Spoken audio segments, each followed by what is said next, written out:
Welcome to Fearless Females, where ambition meets resilience. Meet your guide, Lori Jones, owner of Fearless Financial Advisors. Join her and remarkable women executives as they uncover the triumphs and transformative moments shaping extraordinary careers. Ready to be fearless? Let the journey begin. Good morning, Fearless Females. Thank you so much for joining us. Shout out to our sponsor, Fearless Financial Advisors.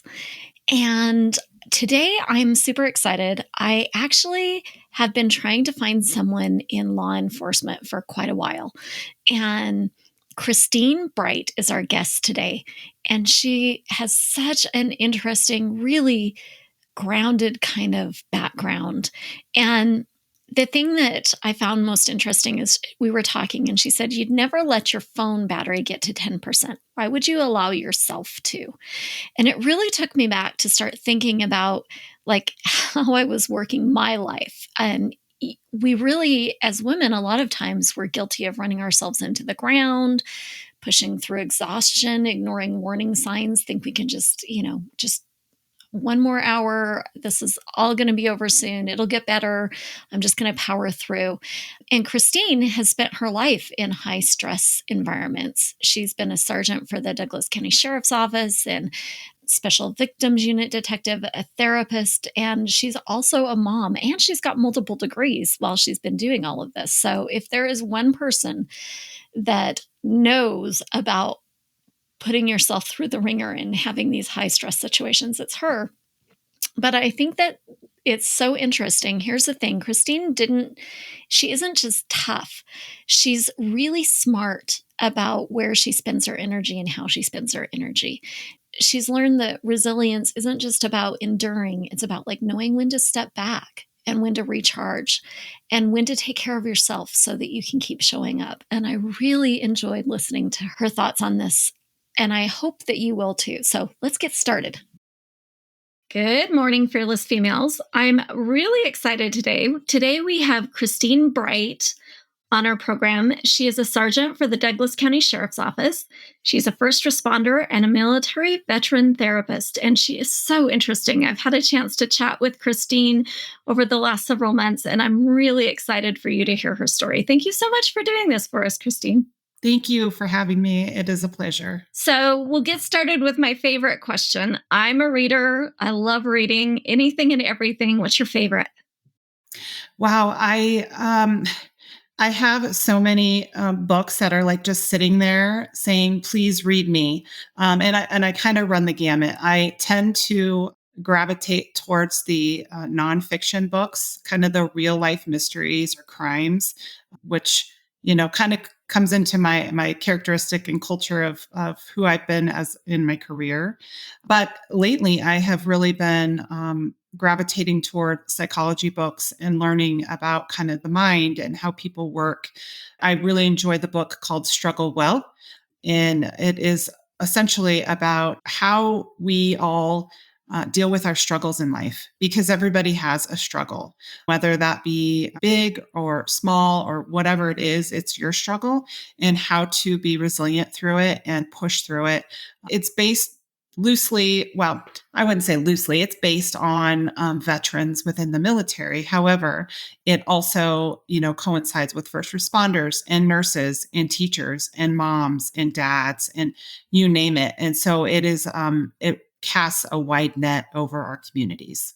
Yeah, I think that's neat. I think that's kind of interesting. I had a coworker once that was a trained psychiatrist and sat like a couple of seats back from me and I used to love to listen to him talk to clients because I think there's a special set of skills that comes with that. So I can see why you're interested in those sorts of things. That's a good suggestion. Thank you. You're welcome.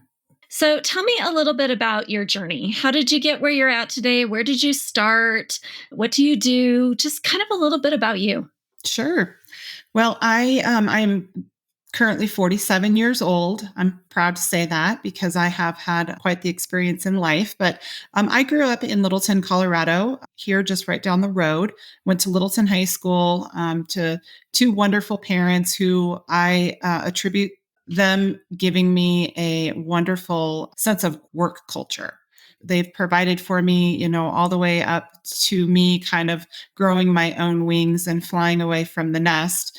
And they really imparted in me the integrity and the morality that I needed and the values to be a really decent human, which is nice, right? That's always something that we strive for. I ended up in Castle Rock, which is where I live currently. And I started at the Douglas County Sheriff's Office at a young age. I was about 23 years old when I decided, I think maybe I want to be a police officer. And I had thought about it for some time. My dad was in the military. He was in the Vietnam War, and he had always talked about how interesting it was. And it wasn't until I watched a friend who went through a police academy. It was like a video that they had at the Las Vegas Metro Police Academy. We went to his graduation, and I watched this video, and I'm like, that is what I want to do. It wasn't quite the military, but it was quasi-military where I could still, be around my family, be here, and serve my community, whatever that looked like. And so at 23, I decided to go through the police academy. I was hired on by Douglas County Sheriff's Office, and I quickly went into the position of a deputy sheriff in the jail. So I worked the jail population for almost 3 years. Very interesting, very unique being a 20-something-year-old in that kind of environment. Very intimidating. It was exciting. I learned a lot, let's just say that. I learned how to speak to people because that type of population, weren't always people who you want to engage with in everyday life. And so I started there. I quickly kind of moved through the ranks. I worked in our Park Meadows Mall at the time was owned by Douglas County. And so I worked there, and that was really my stepping stone to go into an investigation spot. I was simultaneously having a family. I had met my husband in 2003 or in 2000, and we married in 2003. And then we had our first daughter in 2007. So things were kind of just moving along. I went into investigations. I ended up staying in investigations for 17 long years. Very wonderful time. I worked in the capacity of the Special Victims Unit, which is child crimes and internet crimes against children. And I moved to persons crimes, which is homicides, domestic violence, assaults, anything having to do with people. And then I promoted in 2016. Then in 2016, my husband is also a police officer. So he was working at the Douglas County Sheriff's Office as well. He subsequently was shot in the line of duty in 2016 in September. He sustained pretty severe injuries, which left him paralyzed. And now, on top of being this mom and this detective, I was now a caregiver. And we had some struggles and challenges during that time and moved through those over the years. I became a supervisor in investigations and then quickly moved out back to patrol. And that is kind of where I am now. During that time, I also, crazy as it seems, had this epiphany that I really wanted to get a higher education.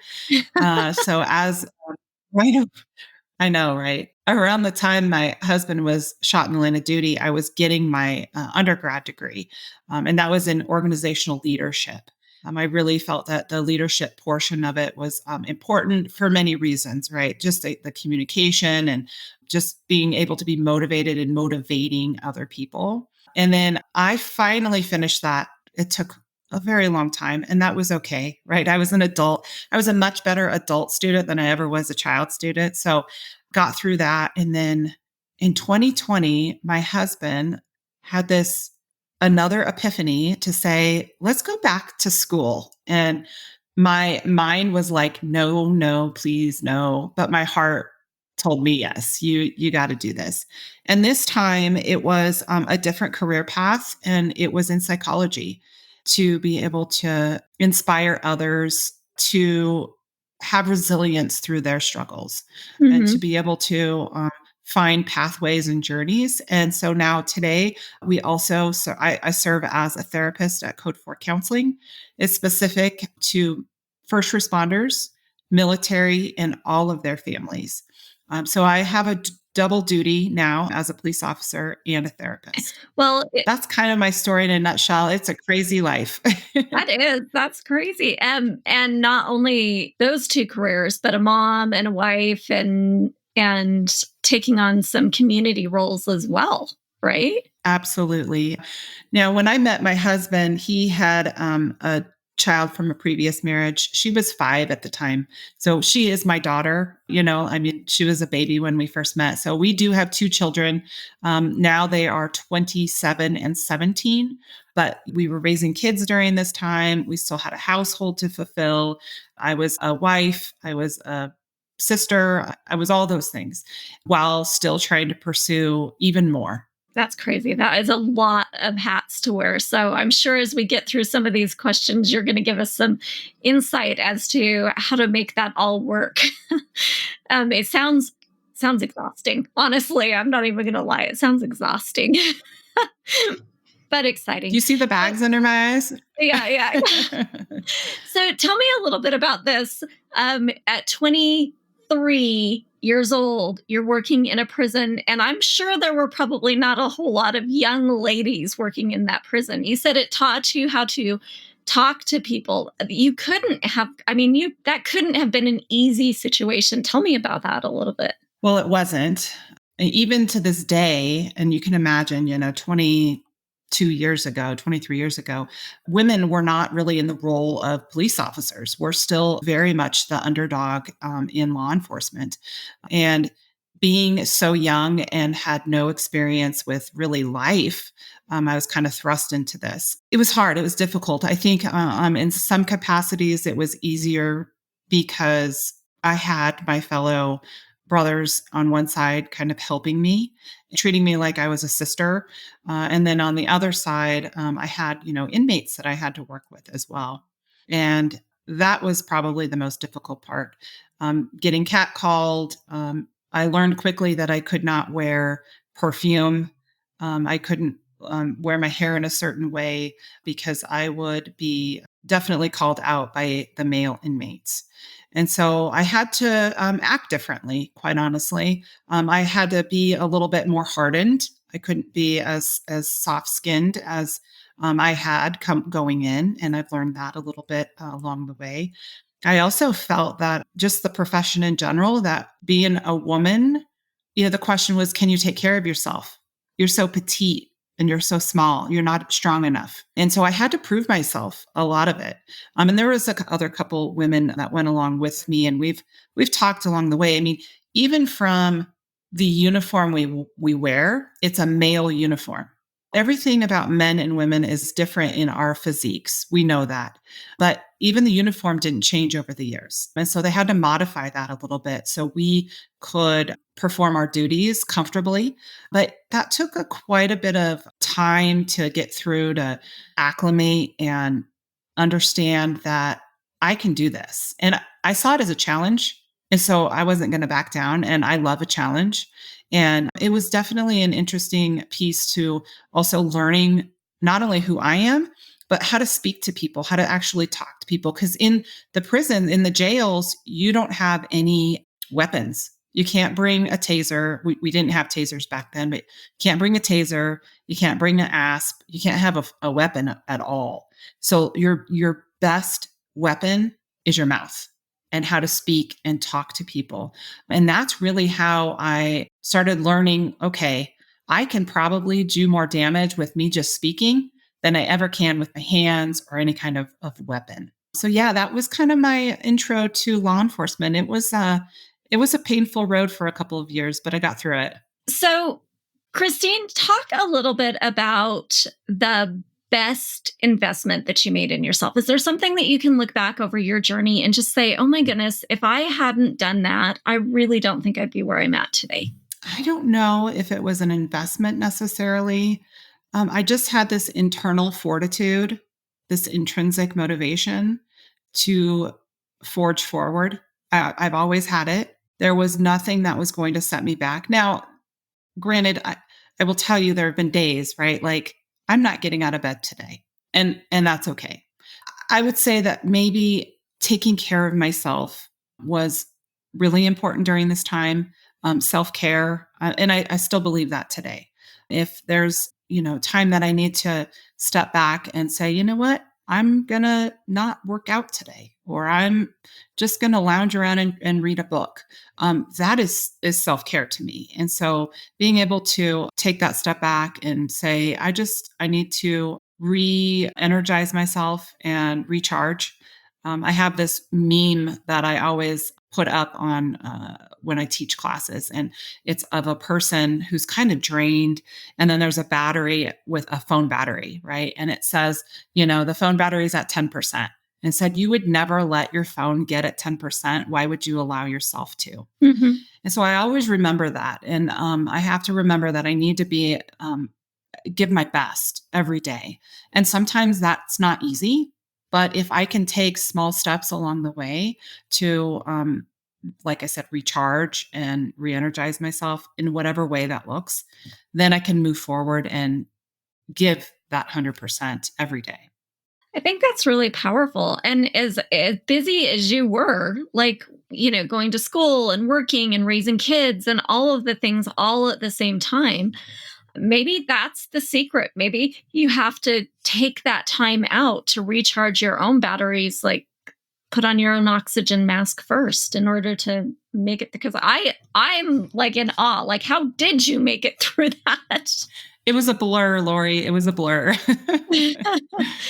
So, but yeah, that I think the idea of taking time to just take a step back and being willing to say, hey, today's the day I need to take a little bit of rest time, and making that a priority. Yeah. And who best knows you except you, right? If your body is telling you, hey, my knee hurts today, or I have a headache, or whatever it may be, listen to your body. And though, things are going to still pass you by, right? You still have the appointments, you still have the kids, you still have all the things, and that's okay. It's just prioritizing, and you should be top of the list of that prioritization. I kind of want to emphasize that, because I think that as women, we put ourselves a lot of times near the bottom of the list. Like, we'll give and give and give, and we don't give ourselves that priority to say, I need to take care of me so that I can continue taking care of everything that I'm asked to handle. And I like that you said that you're at the top of that list of priorities. I read a book recently, and it's called Stressed. It's a women's book about why women become so stressed. And it's by, I believe her name is Emily. Oh goodness. It's two sisters that actually wrote this book. And I'm sorry, I don't remember their names, but they talk about caregiver syndrome. And this syndrome is typical with women. Women take on a lot of the load of not only themselves, but other people. We're great empathizers, we're great sympathizers. And over the years, even if you think hundreds of years ago, women are taking care of the families, right? We're caregivers, we're caretakers. And so we want to give. And this giver syndrome really is embedded with most women. And we can't shake it. And so we're like, how do we shake this? And the number one strategy is movement. Is physical movement, whether that means that you go out and walk, you go to the mailbox, you walk around your kitchen while you're talking on the phone. It is to get that tension out. Well, that is also self-help. That is also allowing yourself to have that kind of freedom to just like get through and recharge. And without that, like you said, putting that oxygen mask on first, if you don't have that oxygen, you're going to be depleted. You cannot help your next person. You can't help your child, your husband, your coworkers. And so you need to be responsible for your own kind of mental health, physical health, because nobody else is going to take that on for you. And so being able to do that is half the battle. Yeah, 100%. I agree. I think that, and knowing that it's your responsibility too, like that it's your responsibility to take care of that for you and say, hey, I need a break, and being okay with raising your hand and saying, hey, you know what? It's too much right now. I need to take a step back. I need to. My favorite is watch Netflix for 5 hours straight. Something totally brainless. Yes. Those are the best days. Are you kidding me?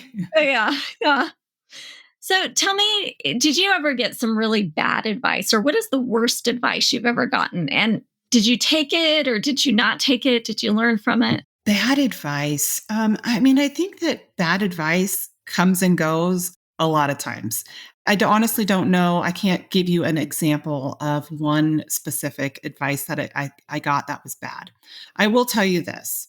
Over the years, I've gotten advice from lots of people, right? Parents, coworkers, leaders, friends. And maybe I didn't know it was bad advice when I was in the middle of it, right? And maybe I learned it along the way, like, ooh, this is not bad advice. But one thing I did recognize is that whichever way, whether it was good or bad, as it was coming in, I took that and I decided I'm not going to do that again.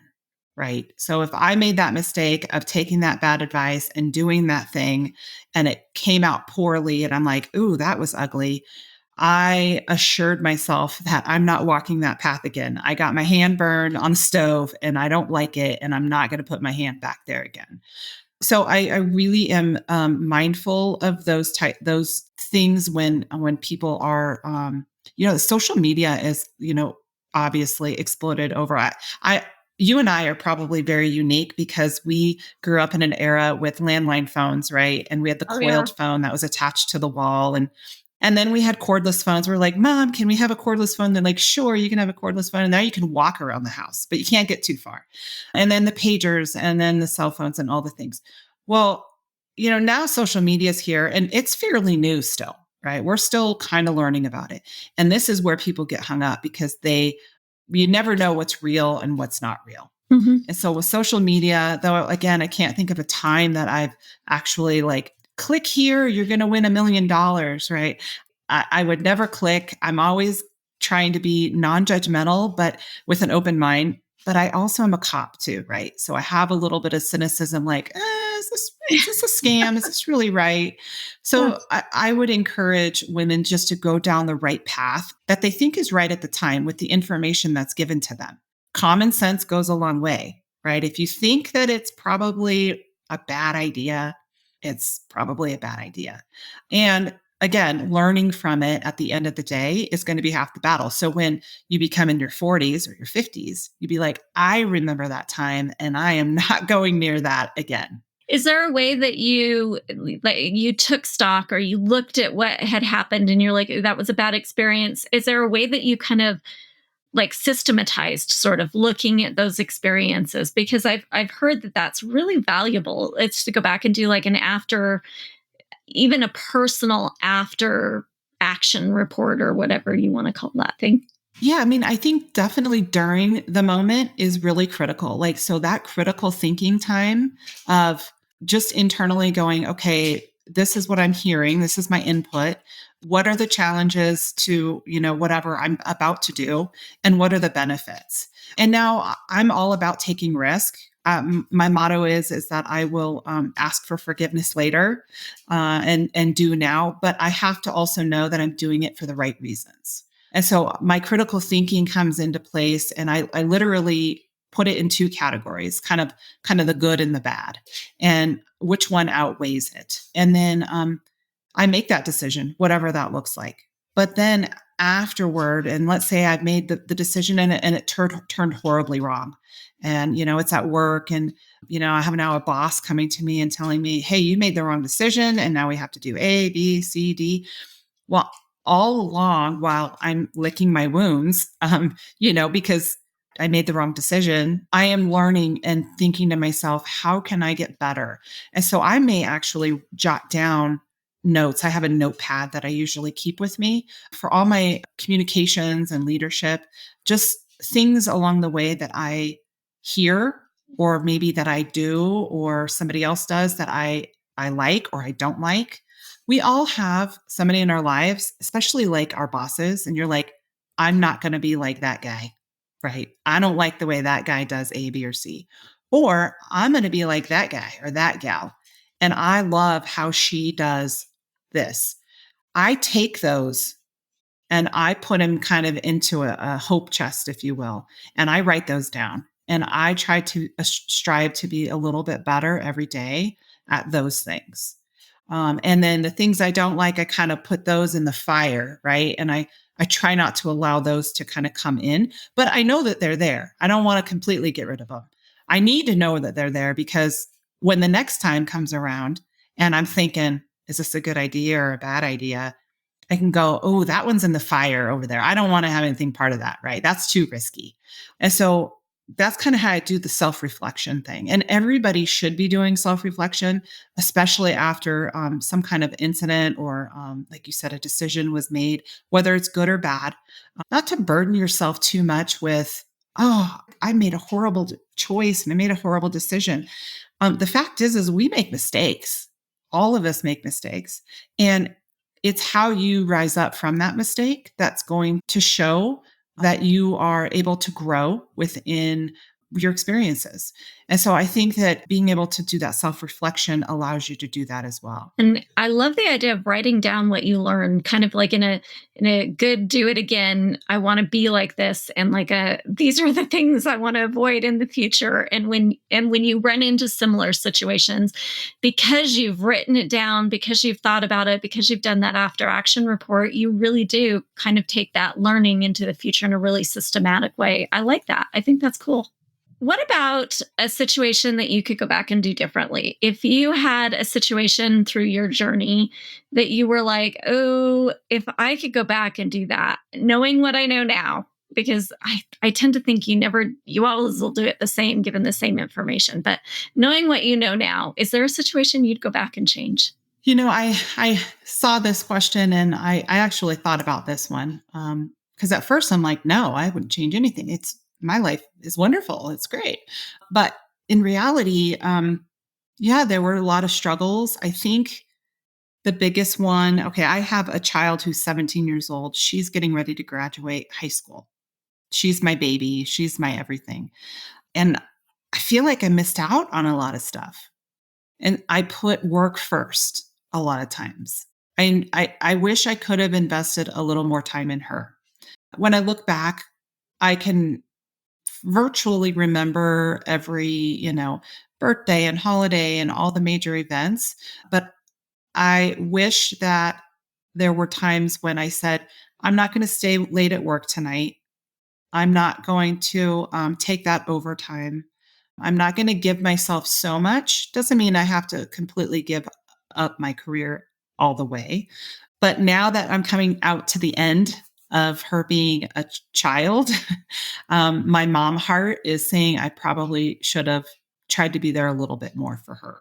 And that was probably the biggest one that, reflect on today. Yeah, that's hard. That looking back as a mom, because you have that drive for success and that you want to do a good job for your employers, but you're torn. I have 5 kids of my own, so I am always torn between where do I give my energy to? And to be fair, Christine, it doesn't seem like even if you do the absolute perfect epitome of being a parent, it still seems like you have that same sort of regret or guilt, like, well, maybe I could have done better.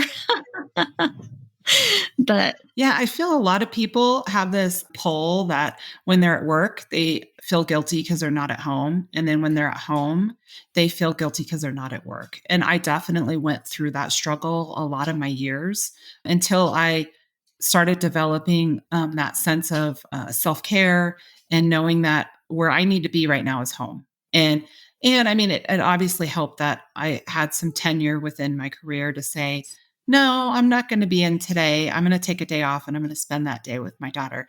So that helped a little bit. But yeah, it's a balance that I think a lot of women have in their lives. And we just have to kind of move forward and create new memories. And that's kind of where I'm at right now in my life with her. Yeah.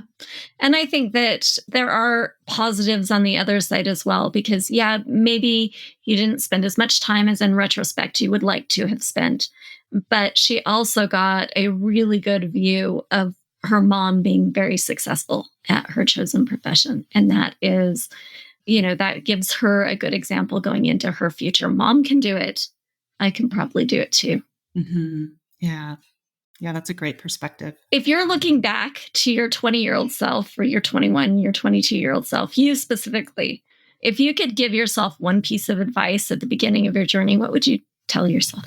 Oh, there's so many things. I tell myself to keep an open mind, be able to keep an open mind, be curious, be compassionate, hold your judgments at the door. Don't judge people too quickly.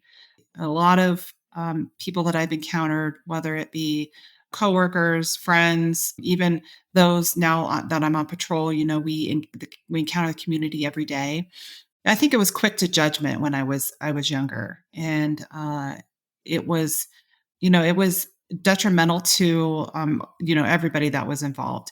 From perspectives now, I'm like, why did I do that? That was silly of me. I could have made a great friendship. I could have made a great whatever. And having those judgments is that's just there's just no peace in life when you have those kinds of things. And being 47 now, I look back and think how silly I was to think one way or another. And I think that maybe it's due to life experience or inexperience, if you will. But yeah, I would definitely tell myself just be curious about people, about things, have an open mind, and allow yourself to learn from other people. Yeah, sometimes it does kind of put a barrier in front of avenues if you decide early, well, I don't have anything, they're not going to add to my journey. So they do their thing and I'll do mine. And I do think that probably is something that man, teenagers knock it out of you. I can tell you that much. You're like, Yes, absolutely. at that point, I start asking everyone, how did you make it through this? Tell me all your secrets. So, well, my daughter's 17 now, so around 20, and even now, she'll come home. She's like, Mom, this girl said this, or this boy said this, and they did this. And I'm like, okay, first of all, mind your own business, right? Like stay on your path, not theirs. And keep an open mind. Maybe this was going on in their life. Maybe this was going on. We don't know. So try and be non-judgmental. Just be compassionate about it and do your best to have an open mind. And so I really am teaching her in that way to think about her actions and even her thought processes when it comes to different encounters she has. yeah. I like that too. I think that shows that like we've learned from our journey and we go back and help those. It's the entire fearless females concept, but like this is what we learned. You can do it better than us, right? You can do this better. Yeah, absolutely. And really, I think as moms, we want to make sure that our children are better than us. I think that, we view ourselves in a certain light, right? They view us in a certain light, but all we know is you can be better than me, right? Like I want you to be better than me. And so how can I help you along that journey? Yeah, I mean, that's another giver syndrome probably quality, just trying to give more to our own children. hmm What scared you the most when you started out in your career? And does it still scare you today or not? Come on, Lori, I'm a cop. I Of know. course it's scary. This was such an interesting question for you. Yeah. Oh, I was terrible. Well, I think anything in your 20s, you're terrified. Again, it goes back to lack of experience. You're scared of everything. I'm a social person by nature. So socially, I knew I could handle it. My stature, back then I'm 5'4", 125 pounds. My fear was definitely safety when it came to my career. I knew mentally I was up for the challenge. I could do it. I could do the job. But then it was that piece where, again, you're a female in a male's profession. You're a petite female in a male's profession, and you're going to encounter a very large guy one day, or you're going to encounter a very large woman one day, and you're going to want to fight you. And what do you do? And so that's where I quickly had to adapt, not only making sure that I was quick on my feet if I needed to be, but I needed to be quick-witted. I saw it as a mind game, right? Like I have my mouth to speak and I'm going to be witty to them. I'm going to be relatable to them and I'm going to be able to get out of this situation with just talking. Now, that didn't happen all of the time. And honestly, I can tell you I've been in less than 5 fights ever. And they weren't really fights, right? Physical fights. And so, the fear of safety, the fear of the unknown, I think that was my biggest piece. I think I knew that my career was an open book and I had no idea where the journey was going to take me, but I was going to try everything and kind of find my own path, which kept me moving forward. So that was probably the biggest scary kind of piece for me. And so did you do extra work to like beef up your muscles so that you could win these fights? Or did you just decide that you were going to win them intellectually so they never got to a fight? Like, how did you battle that? Yeah. So being a cop is just a lot of it is mental, right? Like this mental strife that you have. And you have to have this winner's mentality. So during our trainings, we would have trainings, back then and in the early 2000s, twice a month. And sometimes they were mental, like you're going to win this fight, you're going to push through, even if, you get shot in the arm or the leg, God forbid, you're going to push through. You have to practice all of it mentally. But then we also had practicing on the range, manipulating our weapons, making sure we knew how the guns worked, manipulating everything that was kind of on our vests and on our belts, our duty belts. Where was everything? Get used to making sure that if you needed a tourniquet right away, you were able to pull one out and put one on yourself. And so that was good for my mindset, like knowing I can do this because I know how to any situation that comes to me, I can overcome it. But then the training on top of that, the arrest control techniques, making sure I knew how to handcuff somebody. If I had to take somebody down, where do I hit them if I needed to really strike them to get them down on the ground? If it was a bigger person, knowing that I am able to retreat, right? This is a bigger person than me. This is a 6'5" guy who's a bodybuilder. I'm not fighting him, right? Now I go to a tool. So we learn all these things. And as we learn them, we get better and better and better at them. So over 5 years now, I have learned the techniques, the tips and tricks that if I start speaking and, sir or ma'am, is there anything I can say today to make you feel better? And they say no, and they start, yelling at me or charging me, I know what the next tool is.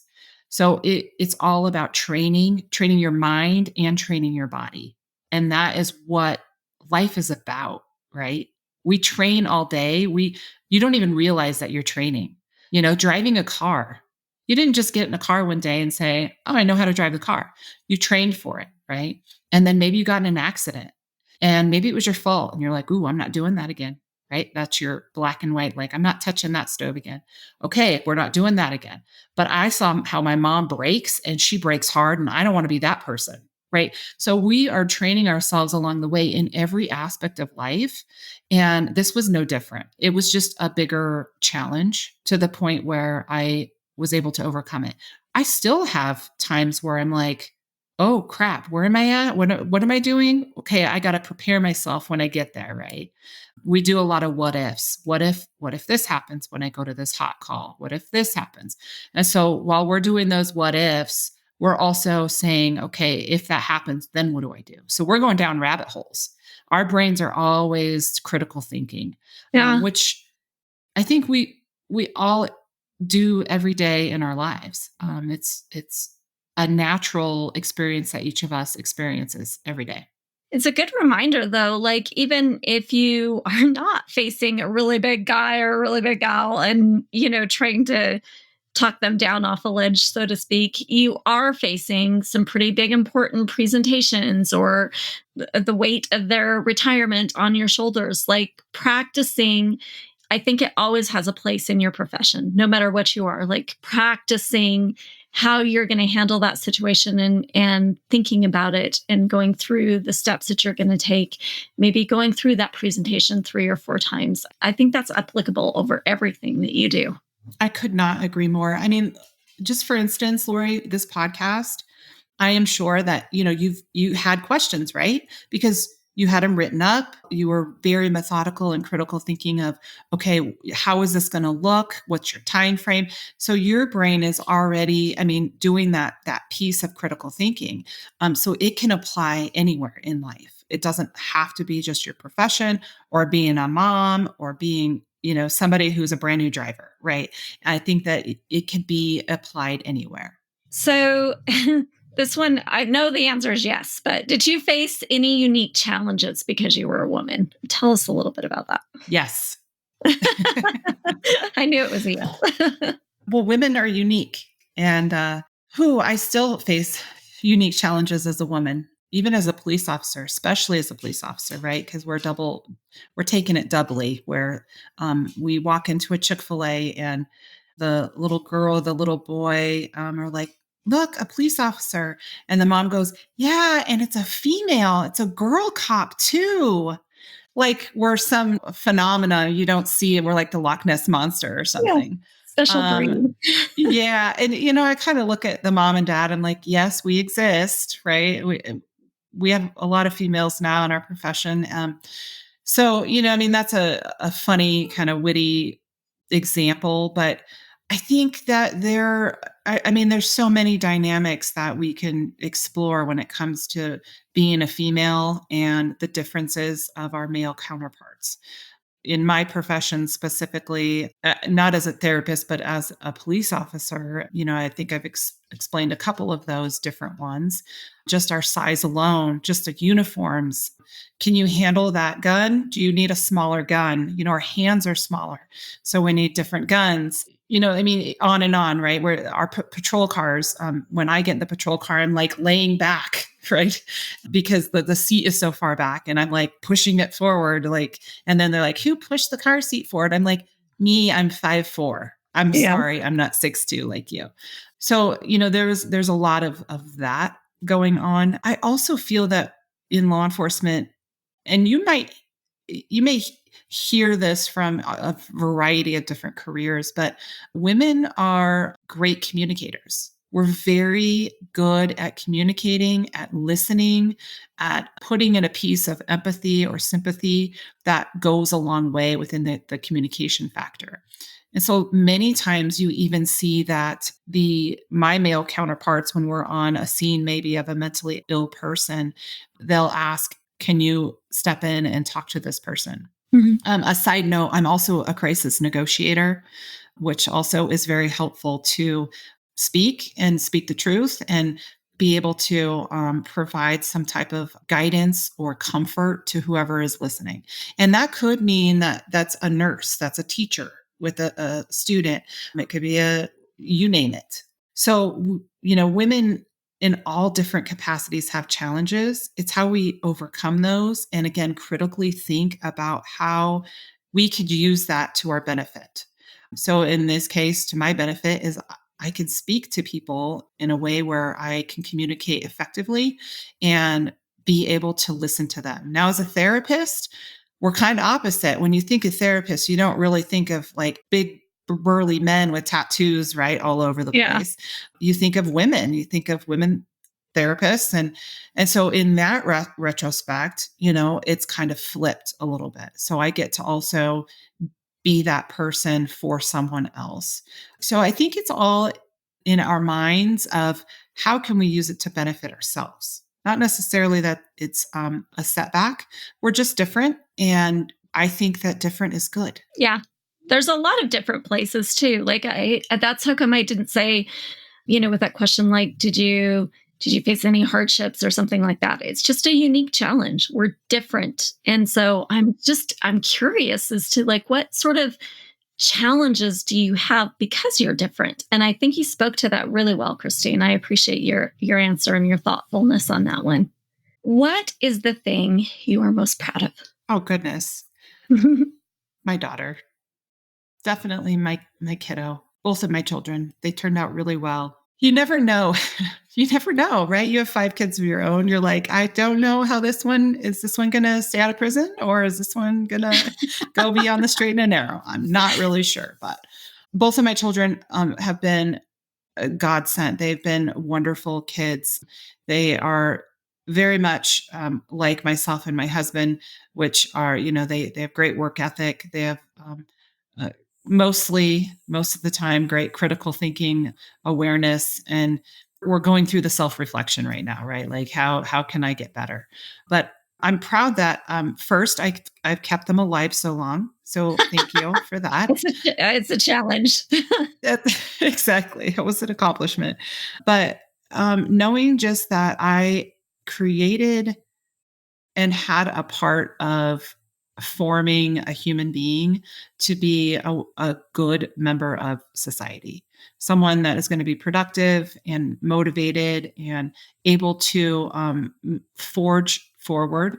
Uh, that is by far the biggest piece of my life that I can say that that's the greatest accomplishment I've ever had. Mm-hmm. Yeah. And the longest, right? Like it's been a really long, it's a long time. Yeah. Yeah. And I got news for you. It doesn't end. It's 17, 18, 19, 20, 25, 55. but Don't but say it's all right. that. It gets better. And it doesn't, it actually, I do like that about all my kids. It's like I enjoyed every piece of their growing up and their development. And it felt like it was a big push to age 18. But you never stop that accomplishment. That sense of putting helping to develop a person who's fully in this world and doing good things, that always stays with you too. So I mean, I've only got a 26-year-old, so I guess I can't speak, but I can say that I've heard. But it doesn't Yeah. end. It just keeps going. I heard there are phases. So I don't know what phase I'm in right now, but I'm hoping we get through this phase and go on to the next.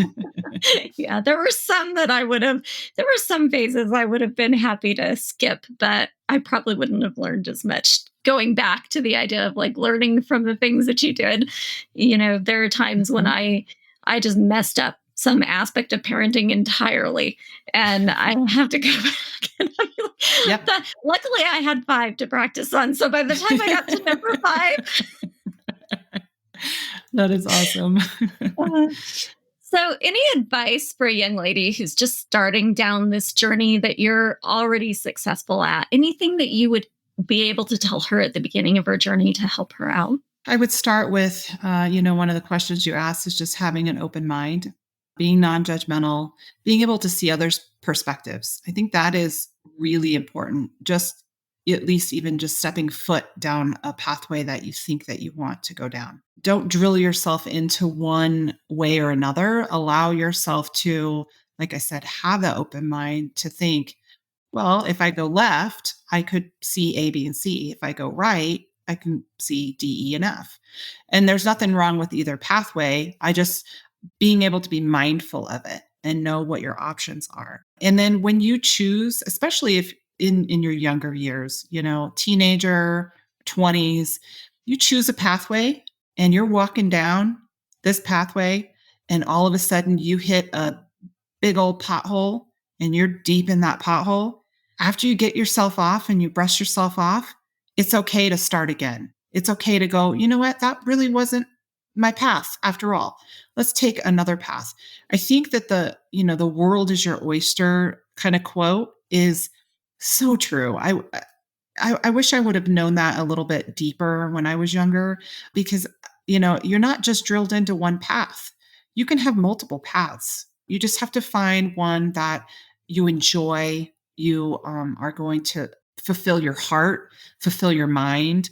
And it doesn't matter what everybody else thinks about it. It's what you think about it. So move down that pathway as you see fit. Again, my daughter's getting ready to go into college and she says, well, Mom, I think she chose like 3 or 4 different paths. She's like, I want to do A, B, and C. And I'm like, wow, that they're a lot different. She wanted to be a detective. She wanted to go to the Navy. She wanted to be a psychologist. Weird, right? And I'm like, okay, well, let's narrow this down. And that's okay. I said, it's okay that you don't know right now. That is completely okay. You are right where you need to be. And that is what's important for young women to know. And even us as, adults, we're exactly where we need to be. And we're going to continue to find our pathways through life. And it could be a right, it could be a left, or you can just forge straight ahead. And there's no wrong answer. Mm-hmm. And I like the idea that you're talking about where you can go back and change course. Like you take the right path and it just doesn't fit you, but you didn't know that. So you Yeah, turn around and go back or take a crossroads and get back to where you're supposed to be. And there's no problem in that. Like there's no judgment or anything about this path didn't fit you quite right. Do another one. They're equally fine. absolutely. Absolutely. And, another piece to that is find support people. Find somebody who is going to support you on this journey, whether that be a family member or someone on the outside, a mentor at work, whatever that might look like, a teacher, somebody that's just going to be right next to you. So when you do fall in that pothole or if you get over a speed bump, you can say, hey, this happened to me. What should I do? Because honestly, nobody knows how to go through life. We're swimming through life, kind of just winging it for the most part, right? And so rely on your peers, rely on your people that support you to get through this journey. That is also very important. Yeah. And I think several. Make sure you don't just have one. You've got a lot that you can turn to and say, gosh, I'm having a rough day. Let me tell you what happened. And I have a mom and a daughter that I'll go and say, oh gosh, I just had a rough day. And one of them tells me I'm wonderful and the other one hugs me. And it's amazing. It's just really is helpful. So I would 100% agree with that. Find your tribe, find your people because you need them. This is a long journey and you're going to need all the support that you can get, right? Absolutely. Thank you so much, Christine, for joining us and sharing your story. I really appreciate hearing it. If I have young listeners that want to get in contact with you and ask some questions or pick your brain, how do they do that? Yes. Email is probably the best just because I am a little busy. But email me. My email address is cbrite, BRITE 1101 @gmail.com. If they just want to drop me a line and we can chat anytime, I will certainly get back to you. Well, I appreciate you taking the time and sharing your journey. It's really unique, and I'm so excited to have gotten to know you a little bit better too. So thank you so much. I appreciate it. You're welcome. Thank you, Lori, for having me, and it's been an honor.